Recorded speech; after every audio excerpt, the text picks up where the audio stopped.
You ran away at the age of 16 without community, without a lot of money.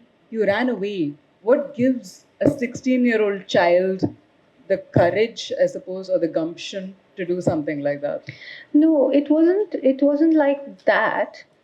Basically, as I came into like as I became a as I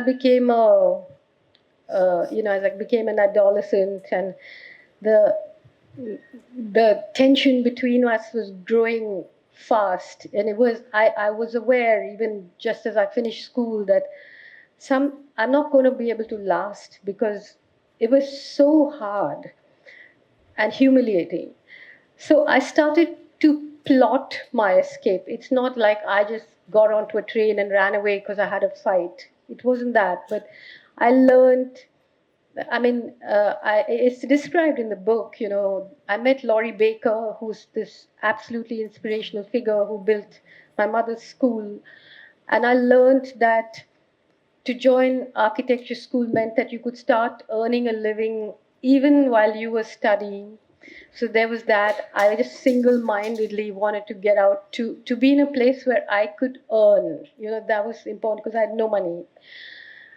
And so by the time I joined the School of Architecture, and then I stopped going home when I was about 18, because it was just too humiliating to go home.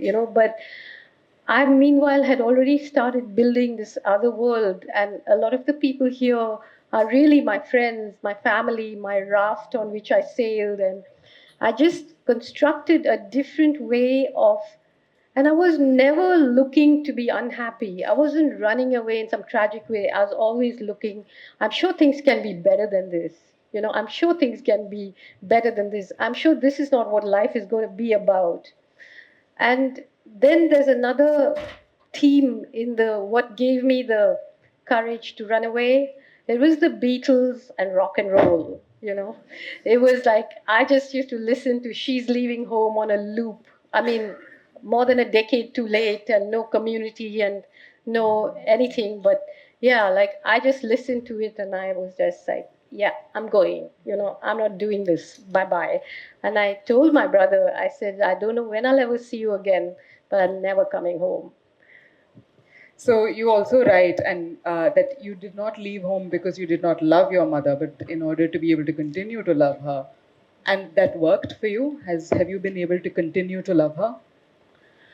Yes, of course. I mean, it's like, how can I can't hate her. And I do know, yes, Lala, I agree that there's a lot of Mickey Roy in me, but there's also a lot of Mary Roy, very different, very different. But there's, I'm so conscious of the fact that when I'm being attacked and when the right wing is on my case and when people are calling me names and all that shit is going on, there's a thing in me saying, hey, do you know whose daughter I am? My needle isn't moving, at all, you know? So